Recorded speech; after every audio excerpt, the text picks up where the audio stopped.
Hello everyone.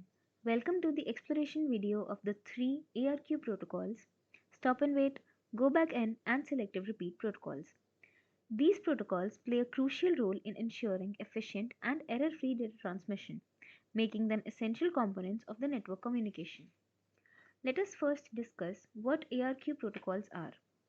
ARQ stands for Automatic Repeat Request, which refers to the protocols used to make telecommunication and computer networks error-free and ensure reliable data transmission over noisy communication channels. The primary objective of these protocols is to detect and correct errors that may occur during data transmission. They work by sending data packets from the sender to the receiver and receiving acknowledgements from the receiver. If the sender does not receive an acknowledgement within a specified timeout period, or if it receives a negative acknowledgement, it assumes that the packet was lost or corrupted and retransmits it. Now, let's start with the stop and wait protocol. This protocol operates on a straightforward principle where the sender transmits a single data frame and then waits for an acknowledgement from the receiver before sending the next frame. Upon receiving the data frame, the receiver verifies it for errors and sends back an acknowledgement to the sender indicating successful receipt. If the sender does not receive an acknowledgement within a specified timeout period, or if an error is detected, it retransmits the same frame. This process continues until the sender successfully receives an acknowledgement or until a maximum number of retransmission attempts have reached. Even though stop and wait is easy to implement, it can be inefficient for long delays or high error rates, as the sender must wait for acknowledgements before transmitting the next frame. As shown in the image here,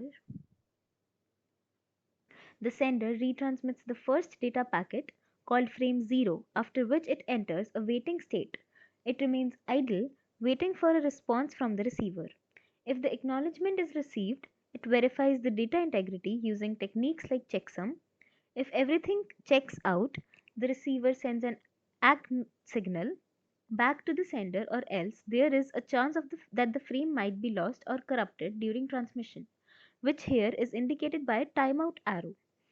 If the sender doesn't receive an acknowledgement within a predefined time limit, it assumes that the frame was lost and needs to be retransmitted.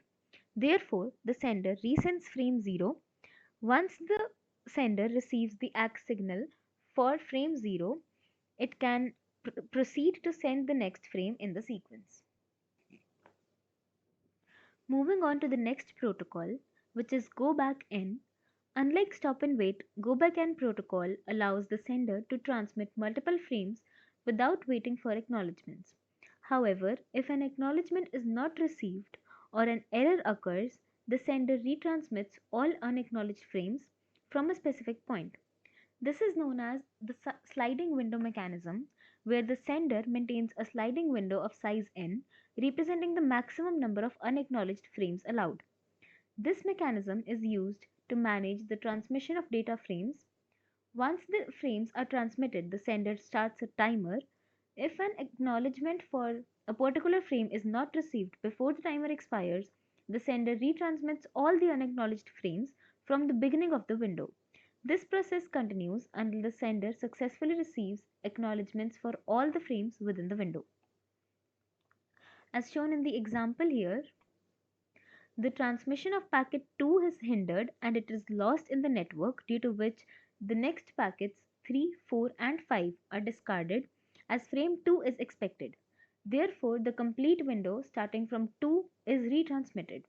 While go back and improves efficiency by allowing pipelining of frames, it may lead to unnecessary retransmissions in the event of single frame loss or error.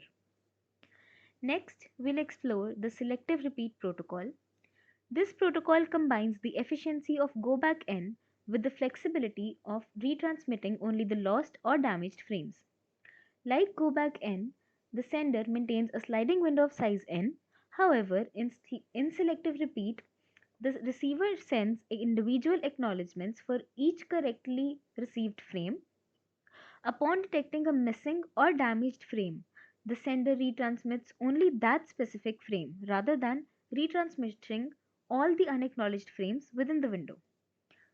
For example, as shown in the image here, frame 2 is lost before being transmitted to the receiver, and therefore only the frame is again retransmitted instead of sending all other along, unlike go back and protocol.